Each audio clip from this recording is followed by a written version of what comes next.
Hello everyone, welcome to our YouTube channel. हमारा आज का session DU entrance exam question paper 2020 से related होगा। क्वेश्चन पेपर 2020 पे हमने ऑलरेडी डिटेल डिस्कशन कर रखा है, जहां हमने पूरे 100 MCQs पे डिटेल डिस्कशन किया था। बट क्योंकि अभी हमने एक जो सीरीज़ स्टार्ट की है जहां हम सारे numerical questions related to past year question papers discuss कर रहे हैं, और ये न्यूमेरिकल क्वेश्चंस आप देखोगे ना तो यही सेम पैटर्न पे और सेम क्वेश्चंस एग्जाम में रिपीट करते हैं। तो जितनी शॉर्ट ट्रिक्स हो सकती है उसकी हेल्प से हम आपको ये न्यूमेरिकल क्वेश्चन सॉल्व करवा रहे हैं। अच्छा, हमने 2021 के क्वेश्चन पेपर के जितने भी न्यूमेरिकल क्वेश्चंस है ऑलरेडी अपलोड कर दिए हैं। अगर अभी तक वो क्लास आपने नहीं देखी है तो उसकी लिंक आपको डिस्क्रिप्शन बॉक्स में मिल जाएगी। साथ ही साथ हमने अपने टेलीग्राम चैनल पे भी उसको सेंड कर दिया है। क्वेश्चन पेपर 2021 का जो PDF है वो भी आपको हमारे टेलीग्राम चैनल पे मिल जाएगा। और आज का हमारा डिस्कशन सेम पैटर्न पे होगा related to 2020 entrance exam question paper. आज भी हम लोग 2020 के क्वेश्चन पेपर में जितने भी न्यूमेरिकल क्वेश्चंस थे सब पे डिटेल डिस्कशन करने वाले हैं। तो मेरा यही सजेशन होगा कि चाहे आप इसकी प्रैक्टिस कर लो, चाहे आप इसको मगअप कर लो, बट किसी भी फॉर्म में आपको इसको रिटेन करके रखना है, क्योंकि जब आप एग्जाम में देखोगे ना तो इनमें से मैक्सिमम क्वेश्चंस या मैक्सिमम पैटर्न पे फॉर्मूले पे क्वेश्चंस रिपीट करता है। तो चलो फिर जल्दी से हम लोग अपना आज का सेशन स्टार्ट करते हैं। हमारा सबसे पहला क्वेश्चन स्टार्ट होगा क्वेश्चन नंबर 7 से, क्योंकि ये न्यूमेरिकल क्वेश्चन है।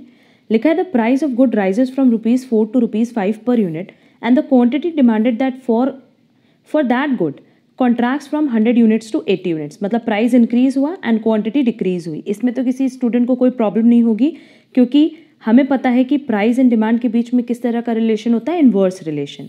The price elasticity of demand for the good in absolute terms. अब देखो एब्सोल्यूट टर्म्स का मतलब क्या होता है। एब्सोल्यूट टर्म्स का मतलब होता है कि जो नेगेटिव साइन है आंसर सॉल्व करते टाइम अगर नेगेटिव साइन आ रहा है तो आपको उसको इग्नोर करना होता है। एब्सोल्यूट टर्म मतलब सिंपली कि जो भी नेगेटिव साइन है आप उसको कंप्लीटली इग्नोर करोगे। अब इस क्वेश्चन में देखो कहीं भी ये चीज़ नहीं मेंशन की है कि इसको हम लोग को price elasticity of demand method solve करना है या आर्क इलास्टिसिटी डिमांड मेथड से। तो आप दोनों में से कोई भी मेथड यूज़ कर सकते हो, बट जब क्वेश्चन में इस तरीके से मेंशन किया हो ना कि आपको नेगेटिव साइन इग्नोर करना है तो आप प्रेफर करना आर्क इलास्टिसिटी मेथड। अब आर्क इलास्टिसिटी मेथड का फॉर्मूला क्या है, होपफुली सारे स्टूडेंट्स को याद होगा। हमने इस पे डिटेल डिस्कशन सेशंस भी अपलोड किए हुए हैं।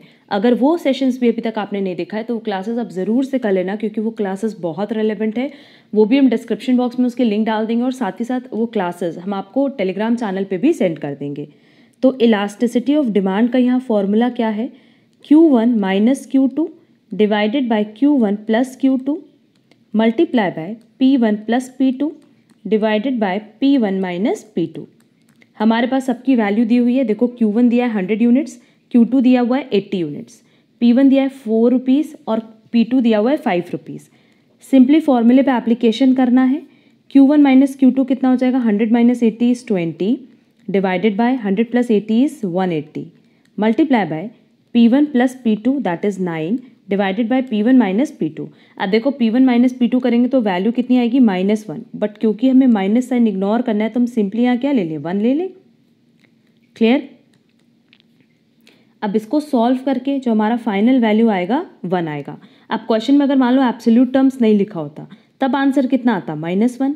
बट क्योंकि लिखा है कि इन एब्सोल्यूट टर्म्स मतलब आपको नेगेटिव साइन को इग्नोर करना है, तो जो वैल्यू -1 में आ रही थी उसको हम किस में कन्वर्ट कर देंगे, +1 में। As per given option correct answer होगा 1। नेक्स्ट अब चलेंगे सीधे क्वेश्चन नंबर 31 पे। अगर आप लोगों को बाकी थ्योरी क्वेश्चंस डिटेल देखना है तो हमने 2020 क्वेश्चन पेपर ऑलरेडी अपलोड कर रखा है। उसकी लिंक आपको डिस्क्रिप्शन बॉक्स में भी मिल जाएगी और क्लास के एंड में आपको उस क्लास की लिंक भी प्रोवाइड कर दी जाएगी। वहाँ से आप सारे थ्योरेटिकल क्वेश्चंस भी कवर कर लेना। क्वेश्चन नंबर 31 देखो, लिखा है in the absence of partnership deed interest on partners loan by firm at the rate of. अगर पार्टनरशिप डीड प्रेजेंट नहीं है तो उस केस में सबसे पहला होता है कि जो प्रॉफिट एंड लॉस शेयर है वो हमेशा इक्वल होता है पार्टनर्स के बीच में, और दूसरा जो इंटरेस्ट ऑन पार्टनर्स लोन है वो हम पे करते हैं @ 6% पर एनम। इसका करेक्ट आंसर होगा 6% per annum. Next numerical question दिया हुआ है 41, ये EOQ से रिलेटेड है, that is economic order quantity. और ये भी क्वेश्चन बहुत सिंपल है, लिखा है calculate EOQ from the following details. हमने ना कॉस्टिंग पे सिर्फ 2 ही MCQ सेशन अपलोड किए हैं और वो दोनों MCQ session more than enough है, उसमें हमने सारे रेलेवेंट टॉपिक्स कंसिडर किए हैं। तो उसकी लिंक भी आपको डिस्क्रिप्शन बॉक्स में दी गई है और हमने DU स्टूडेंट के लिए ऑलरेडी प्लेलिस्ट बना दी है, उस प्लेलिस्ट में भी वो क्लासेस इंक्लूड की गई हैं। अब देखो EOQ कैलकुलेट करने के लिए एनुअल कंजम्पशन चाहिए, ऑर्डरिंग कॉस्ट चाहिए, कैरिंग कॉस्ट चाहिए, सब तो क्वेश्चन में दिया हुआ है। तो फॉर्मूला क्या था EOQ का? EOQ is equal to √2 multiply by annual consumption multiply by ordering cost divided by carrying cost. अब कैरिंग कॉस्ट के लिए देखो परचेज प्राइस पर यूनिट दिया हुआ है, कैरिंग कॉस्ट का परसेंटेज दिया है। तो जो भी हम लोग परसेंटेज कैलकुलेट करते हैं ऑफ कैरिंग कॉस्ट वो किस पे निकालते हैं? यूनिट प्राइस पे, that is purchase price per unit पे। तो 100 rupees per unit multiply by 5%, इसकी वैल्यू कितनी आ रही है? ₹5।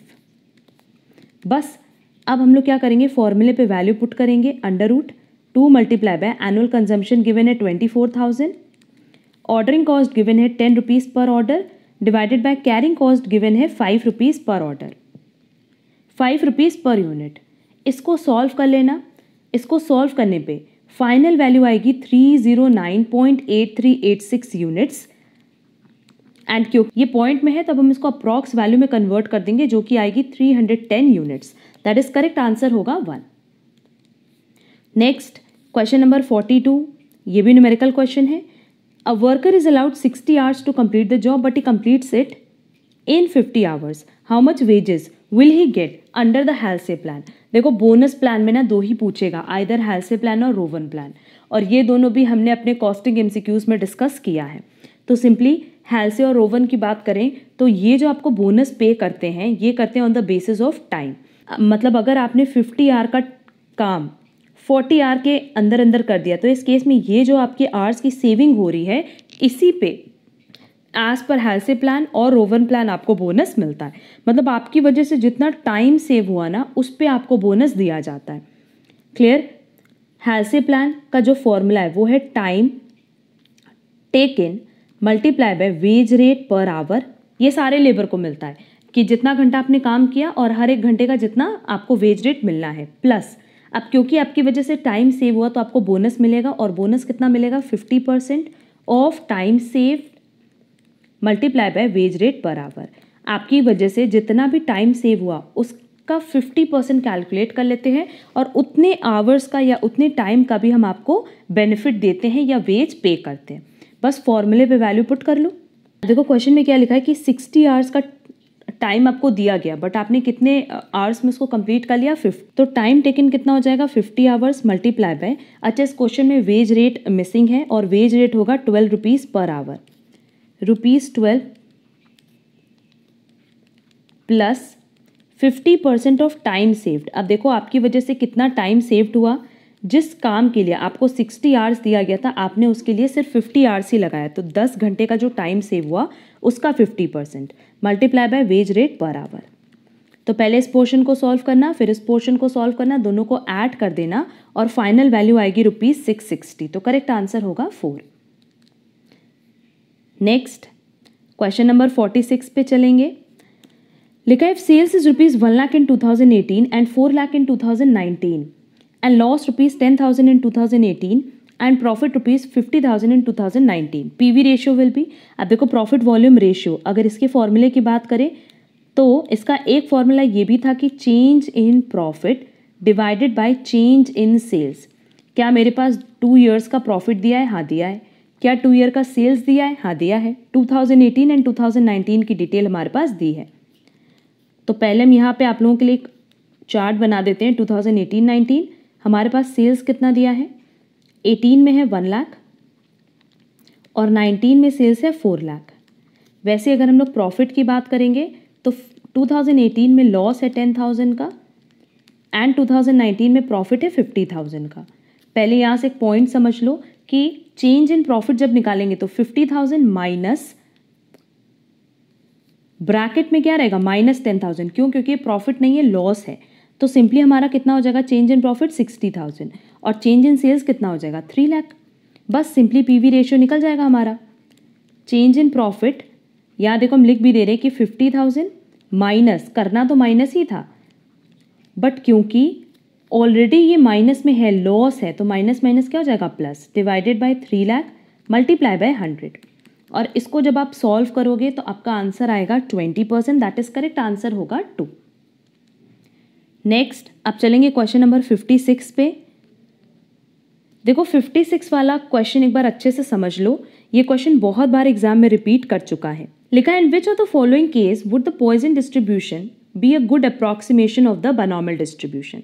देखो बायनॉमियल डिस्ट्रीब्यूशन हम लोग तब यूज़ करते हैं जब हमारे ऑब्जर्वेशंस की वैल्यू बहुत ज़्यादा बड़ी ना हो, दैट इज़ अगर लार्ज नंबर ऑफ ऑब्जर्वेशन है ना तो उस केस में बायनॉमियल डिस्ट्रीब्यूशन सही मेथड नहीं माना जाता है। उस केस में बायनॉमियल डिस्ट्रीब्यूशन की जगह हम लोग पॉइजन डिस्ट्रीब्यूशन यूज़ करते हैं। And Poisson distribution binomial distribution का गुड अप्रॉक्सीमेशन तब माना जाता है जब n की value is greater than equal to 20 हो और साथ ही साथ जो p की वैल्यू है, p मतलब क्या हो गया सक्सेस, इसकी value less than equal to 0.05 हो। या एक और इसमें ऑप्शन है कि अगर n की value greater than equal to 100 है एंड इस केस में NP that is number of observation multiply by success rate की guarantee less than equal to 10 है, तो इन दोनों ही केसेस में आप क्या यूज़ करते हो पॉइजन डिस्ट्रीब्यूशन।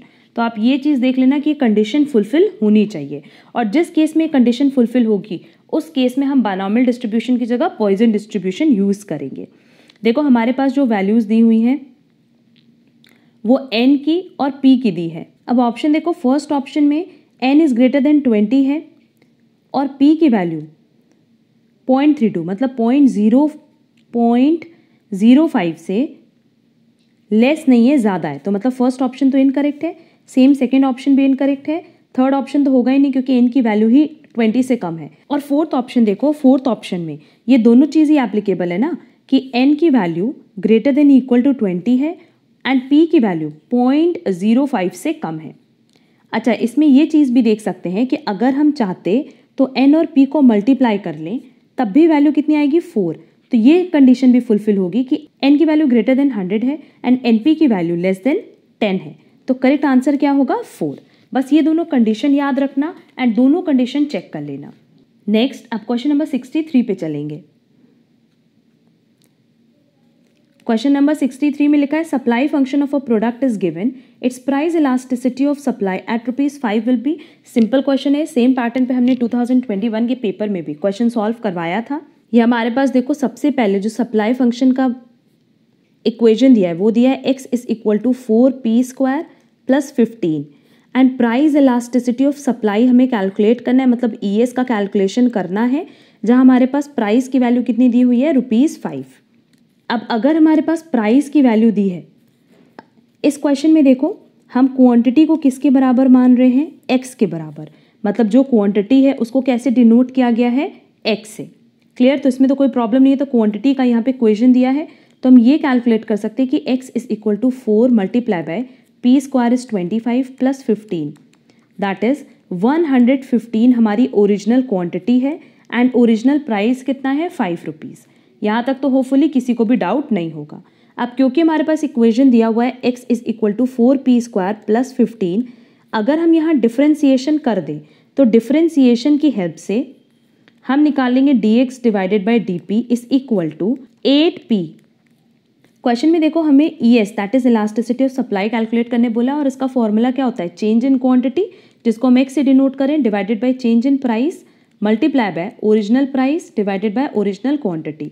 इसको हम किस तरीके से और लिख सकते हैं, dx divided by dp multiply by p divided bye x। बहुत ही ईजिली इसको लिख सकते हैं, क्यों, क्योंकि जो डेल्टा साइन है इसको d से भी डिनोट किया जाता है। क्लियर, अब इसकी वैल्यू क्या हमारे पास है, हाँ है 8p। ओरिजिनल प्राइस की वैल्यू ऑलरेडी क्वेश्चन में दी है 5, ओरिजिनल क्वांटिटी की वैल्यू हमने 115 कैलकुलेट कर ली, तो सिंपली क्या ES कैलकुलेट कर पाएंगे, कर लेंगे। Elasticity of supply is equal to dx divided by dp की जगह हम लोग रखेंगे 8p multiply by original price divided by original quantity. अब क्योंकि क्वेश्चन में हमारे पास प्राइस की वैल्यू दी है तो उसकी वैल्यू भी यहाँ रख दो, multiply by original price divided by original quantity. इसको फर्दर सॉल्व करने पे जो फाइनल आंसर आएगा वो आएगा 1.74। मतलब elasticity of supply is greater then 1 है, हाईली इलास्टिक, जो कि गिवन ऑप्शन 2 में दिया है, तो करेक्ट आंसर होगा 2।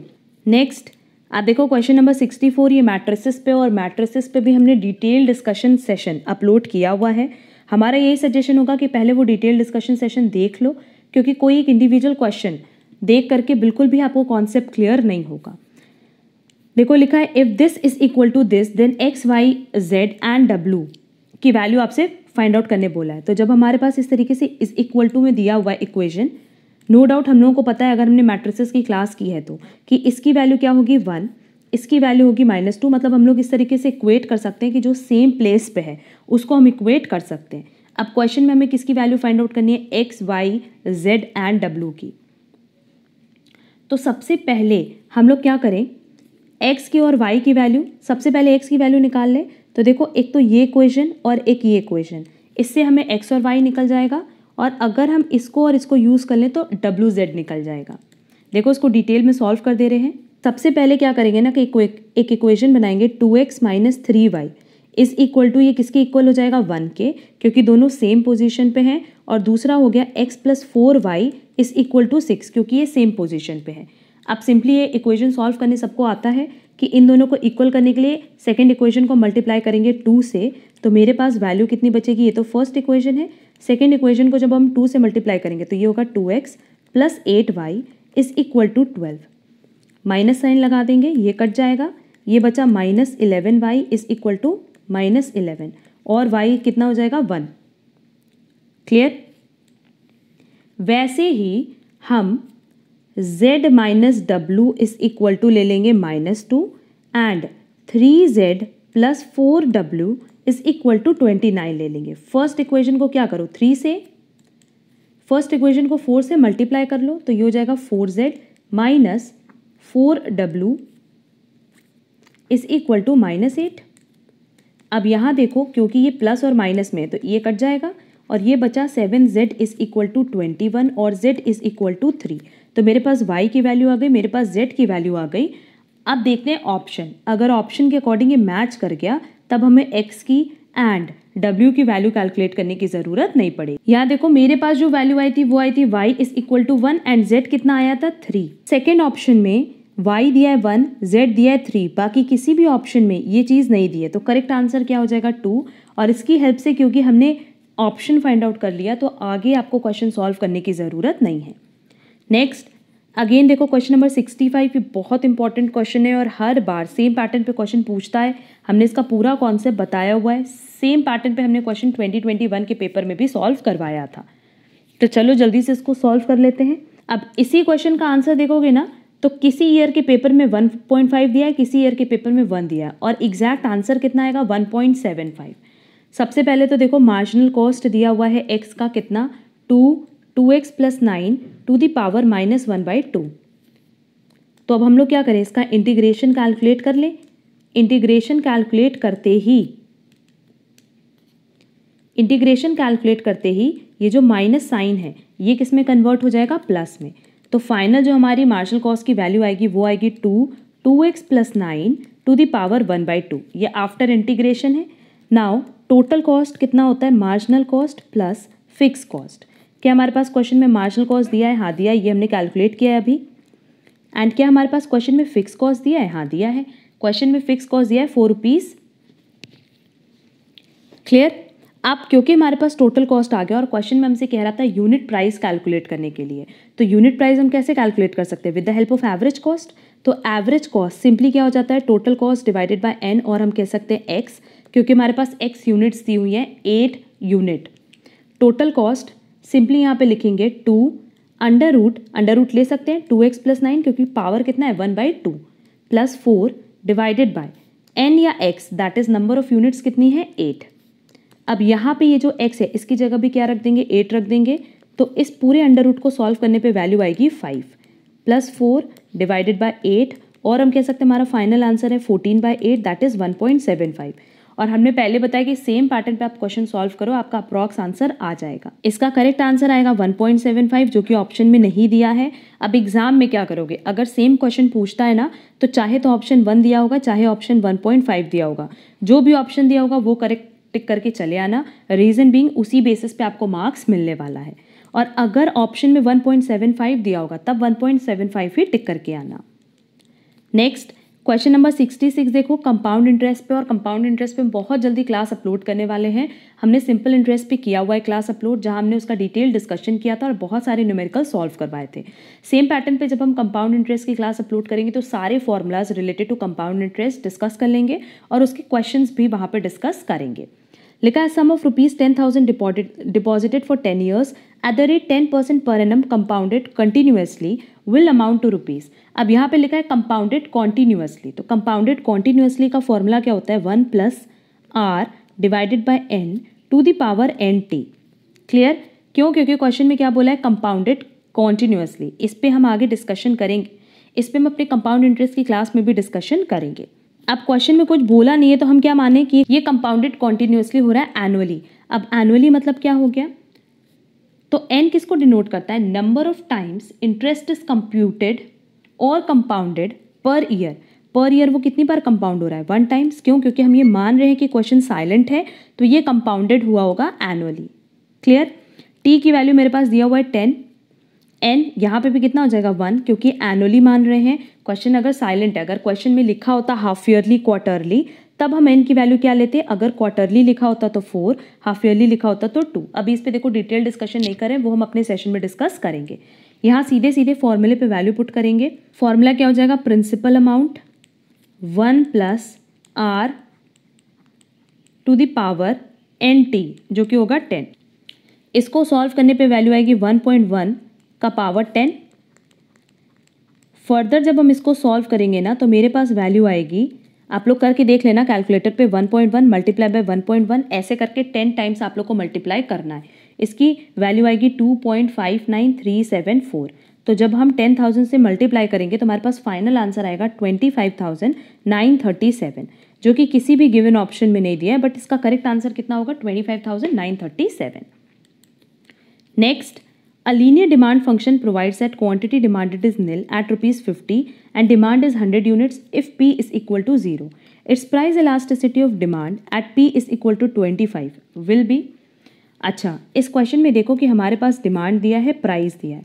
क्वेश्चन में कह रहा है कि डिमांड 0 है कब? जब प्राइस 50 है, और डिमांड 100 है कब? जब प्राइस 0 है। तो हमें क्वेश्चन में इलास्टिसिटी ऑफ डिमांड का कैलकुलेशन करना है।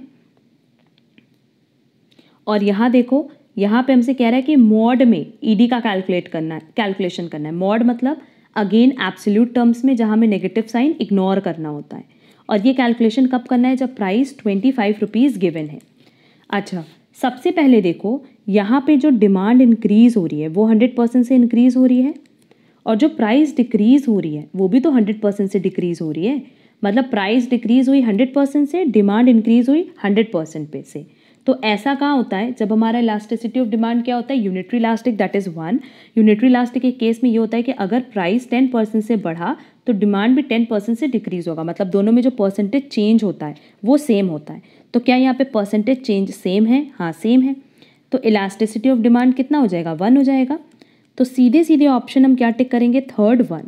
और आंसर -2 या -1.5 क्यों नहीं हो सकता? क्योंकि क्वेश्चन में हमसे बोला है कि हमें इलास्टिसिटी ऑफ डिमांड मॉड में कैलकुलेट करना है। तो मॉड में कैलकुलेट करना मतलब अगर आपका आंसर माइनस में भी आया है तो आपको माइनस साइन इग्नोर करना होगा। क्लियर? नेक्स्ट है question number 68। Marginal revenue function of a product is given, corresponding demand function will be. अब देखो हमारे पास MR फंक्शन दिया हुआ है और हमसे क्वेश्चन में कह रहा है डिमांड फंक्शन कैलकुलेट करने के लिए। हमारे पास मार्जिनल रेवेन्यू फंक्शन दिया हुआ है, वैल्यू दी है 2 - 6x, और हमसे क्वेश्चन में क्या कैलकुलेट करने बोला है? Demand function. तो यहाँ डिमांड को क्वांटिटी से ना डिनोट करके x से डिनोट किया गया है। x की वैल्यू निकालनी है, तो अगर हम TR that is total revenue की वैल्यू निकाल ले तो टोटल रेवेन्यू की वैल्यू होती है प्राइस मल्टीप्लाई बाय क्वांटिटी, जिसको हमने x से डिनोट किया है। तो हम क्या x कैलकुलेट कर पाएंगे? तब बिल्कुल कर पाएंगे, और वही हमारा हो जाएगा डिमांड फंक्शन। अब देखो मार्जिनल रेवेन्यू फंक्शन दिया है 2 - 6x, तो टोटल रेवेन्यू सिंपली क्या हो जाएगा? Summation MR। अब यहाँ हम लोग यूज़ करेंगे इंटीग्रेशन, और इंटीग्रेशन सिंपली कर देंगे 2 - 6x का plus k, constant value add हो जाती है। जब इंटीग्रेशन करेंगे तो वैल्यू आएगी 2x minus 6x² divided by 2 plus k।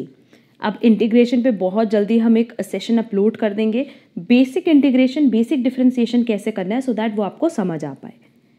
तो यहाँ हो जाएगा ये 3x²। तो फाइनल जो मेरे पास टोटल रेवेन्यू की वैल्यू बची वो बची 2x minus 3x² plus constant.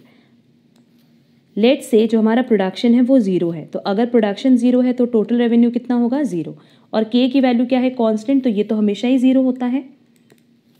Now TR मेरे पास क्या बचा 2x माइनस 3x²,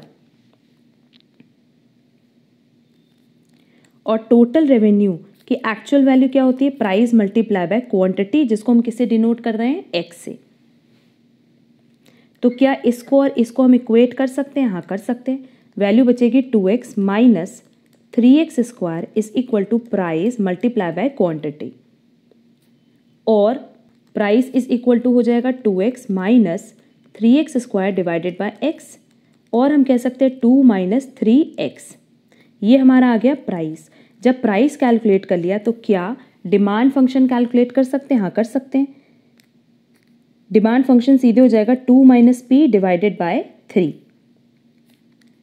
कैसे ये भी समझ लो, नहीं तो बहुत सारे स्टूडेंट्स इसमें भी परेशान होंगे कि 3x is equal to 2 minus p, और हम कह सकते हैं कि x is equal to 2 minus p divided by 3। तो ये हमारा डिमांड फंक्शन है। आप सिंपली p की वैल्यू रखोगे, आपकी x की वैल्यू कैलकुलेट हो जाएगी। तो चलो ऑप्शन देख लेते हैं। ऑप्शन में देखो ये आंसर दिया हुआ है ऑप्शन 4 में, तो करेक्ट आंसर होगा 4। Next, the average cost function of a product is this, the total cost of producing 10 units will be. ये क्वेश्चन तो बिल्कुल सिंपल है। क्वेश्चन में हमसे क्या बोला है? टीसी कैलकुलेट करने बोला है। एवरेज कॉस्ट क्या होता है? Total cost divided by quantity. तो टोटल कॉस्ट क्या हो जाएगा? Average cost multiply by quantity. क्या हमारे पास क्वेश्चन में एवरेज कॉस्ट दिया है? हाँ दिया है, और क्वांटिटी x ही मान लेते हैं। तो देखो टोटल कॉस्ट कितना हो जाएगा? Average cost multiply by x। Average cost हमारे पास दिया है x plus 5 plus 36 divided by x, और क्वांटिटी हमने क्या मानी है? Capital X। क्यों? क्योंकि देखो यहाँ पे वैल्यू किस पे दी है? कैपिटल X में दी है। ब्रैकेट ओपन करो, ये हो जाएगा x² प्लस 5x प्लस 36, और क्योंकि हमारे पास क्वेश्चन में कह रहा है कि 10 यूनिट्स प्रोड्यूस करने की टोटल कॉस्ट कितनी है, मतलब x की वैल्यू कितनी दी है 10, तो ये हो जाएगा 10 का square plus 5 multiply by 10 plus 36, और इसको फर्दर सॉल्व करने पे आंसर आएगा 186। दैट इज करेक्ट आंसर होगा 4। Next, if a is given then a inverse will be. ये भी हमने अपने मैट्रिसेस के सेशन में बताया हुआ है। स्टिल एक बार यहाँ पे हम डिस्कस कर लेते हैं कि देखो ये 2 इंटू 2 का मैट्रिक्स है। मान लेते हैं कि a का जो मैट्रिक्स दिया है वो दिया है ABCD। अब अगर हमें a इनवर्स निकालना है तो फॉर्मूला क्या है देख लो। a इनवर्स का फॉर्मूला है 1 divided by this multiply by this, मतलब a को d से मल्टीप्लाई करेंगे माइनस b को c से मल्टीप्लाई करेंगे, और फिर a और d की पोजीशन चेंज कर देते हैं और b और c के आगे माइनस लगा देते हैं, मतलब a की जगह d हो जाएगा, d की जगह a हो जाएगा, b की जगह माइनस b और c की जगह माइनस c। क्लियर? अब इसी तरीके से ये क्वेश्चन सॉल्व कर लो। हमने ABCD लिया है, यहाँ पे वैल्यू दी है 4 - 2 1 3। इसी के बेसिस पे क्वेश्चन सॉल्व करेंगे। तो A इनवर्स कितना हो जाएगा? 1 divided by this multiply by this, मतलब 4 3 ज़ा 12 माइनस माइनस प्लस 2, और ब्रैकेट में क्या करेंगे? 4 की जगह 3 रखेंगे, 3 की जगह 4 रखेंगे, माइनस 2 की जगह प्लस 2 रखेंगे, और 1 की जगह माइनस 1 रखेंगे। बस साइन चेंज करना होता है और कुछ नहीं। 1 डिवाइडेड बाय 14, अगेन ब्रैकेट में कितना हो गया? 3 - 1 2 4। अब ब्रैकेट ओपन करेंगे ना तो सिंपली क्या हो जाएगा? 3/14 2/14 -1/14 4/14, और इसमें से ये देखा जाए तो 2/14 क्या हो जाएगा? 1/7, और यही ऑप्शन दिया हुआ है, यही आंसर दिया हुआ है ऑप्शन 3 में, तो करेक्ट आंसर होगा 3। Next question number 72, a bill of ₹1000 due after 3 months is discounted eight the rate 12% per annum, the bank will give ₹। ये तो सिंपल क्वेश्चन है। पहले हम लोग डिस्काउंट की वैल्यू निकाल लेते हैं कि अगर 1000 का बिल है उस पर 12% डिस्काउंट रेट है और 3 महीने बाद उसका पैसा मिलेगा, तो बैंक आपसे कितना डिस्काउंट चार्ज करेगा? इसको सॉल्व करके वैल्यू आएगी 30, तो बैंक डिस्काउंट आपसे लेगा 30 रुपीज़ का, और 1000 का बिल है, उसमें से 30 रुपीज़ काट के आपको बैलेंस पैसा दे देगा, तो आंसर आएगा 970। पर सारे ऑप्शन गलत हैं, सब में 0 मिसिंग है। क्लियर? तो करेक्ट आंसर होगा 970। नेक्स्ट, अब देखो क्वेश्चन नंबर 73 इंपॉर्टेंट क्वेश्चन है। कह रहा था manufacturing cost of a product consist ₹1000 as overheads, material cost दिया है 2 rupees per unit, labour cost दिया है x² divided by 90 rupees for x units produced, it's most economic level of output will be. अब question में हमसे क्या कह रहा है? Economic level of output. तो सबसे पहले तो इस क्वेश्चन में ये मान लेते हैं कि let the number of units produced, कि जितना यूनिट्स हमने प्रोड्यूस्ड किया वो है x यूनिट्स। हमारे पास ओवरहेड दिया हुआ है कितना? 1000, जो क्वेश्चन में दिया है वही लिख रहे हैं। मटेरियल कॉस्ट दिया हुआ है 2 रुपीज़ पर यूनिट, तो अगर हम मान लेते हैं कि हम x यूनिट बना रहे हैं तो हमारा मटेरियल कॉस्ट कितना हो जाएगा? 2x, और लेबर कॉस्ट कितना दिया हुआ है? x² divided by 90। Total cost simply क्या हो जाएगा? Material cost plus labour cost plus overhead cost. Material cost अभी हमने बताया कि सिंपली कितना हो जाएगा? 2x प्लस लेबर कॉस्ट कितना दिया है? x² divided by 90 and overhead दिया हुआ है 1000। तो ये आ गया हमारा टोटल कॉस्ट। अगर हमें एवरेज कॉस्ट निकालना हो तो सिंपली हम क्या करेंगे? डिवाइडेड बाय x, तो ये हो जाएगा 2 plus x divided by 90 plus 1000 divided bye x। यहाँ तक तो हमें नहीं लगता किसी भी स्टूडेंट को कोई डाउट होगा। अब इस पूरे इक्वेशन को मिनिमाइज करने के लिए, कम करने के लिए हम क्या करेंगे? डिफरेंशिएट कर देंगे और इसकी वैल्यू क्या ले लेंगे? 0, क्योंकि यहाँ पे हमें इकोनॉमिक लेवल ऑफ आउटपुट निकालना है। अगर मान लो एवरेज कॉस्ट को 0 ले ले एंड डिफरेंशिएट करें तो वैल्यू कितनी आएगी? 2 की वैल्यू 0 हो जाएगी, प्लस x डिवाइडेड बाय 90 थी तो उसकी वैल्यू हो जाएगी 1 divided by 90 plus, and 1000 divided bye x की वैल्यू हो जाएगी -1000 डिवाइडेड बाय x²। सिंपल यहाँ पे डिफरेंशिएशन किया है। ये वैल्यू अब हम इस साइड ले आएंगे इक्वेशन के दूसरे साइड, तो हो जाएगी 1000 divided by x² is equal to 1 by 90, और x² इज इक्वल टू 90,000 और x is equal to plus minus 300 units. आगे हमारे पास वैल्यू, और क्वेश्चन में हमसे यही बोला था कि इकोनॉमिक ऑर्डर क्वांटिटी निकालना है, तो इकोनॉमिक ऑर्डर क्वांटिटी कितना आ गया? 300 यूनिट्स, जो कि देखो गिवन ऑप्शन 3rd में दिया है, तो करेक्ट आंसर होगा 3। Next question number 74, if a demand function has unitary price elasticity of demand at all levels that is ED is equal to 1, then corresponding demand function will be. अब demand function simply क्या होगा कि जिस rate से price change होगा उसी rate से demand भी चेंज होगा। तो simply x is equal to क्या हो जाएगा? Constant p। अब यहाँ कॉन्स्टेंट डिवाइडेड बाय p क्यों किया है? क्योंकि हमें पता है कि प्राइस और क्वांटिटी में किस तरह का रिलेशन होता है? Inverse relation. क्लियर? तो करेक्ट आंसर होगा 2x is equal to constant divided by p। Next, if interest is compounded semi annually at the rate 12% per annum, then compounding effective rate will be. Compounded semi annually है, ये सब वैसे हम अपने compound interest की class में बताएंगे। Simply यहाँ पे इफेक्टिव रेट का फॉर्मूला क्या हो जाएगा? 1 plus I divided by T to the power t minus 1।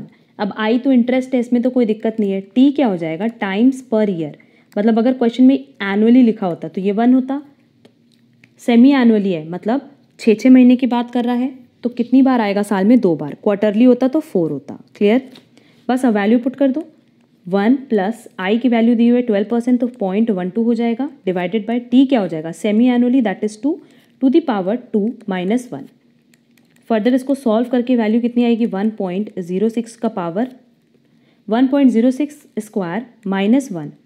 अब इसको सॉल्व करेंगे तो वैल्यू आएगी 1.1236 माइनस 1 और 0.1236।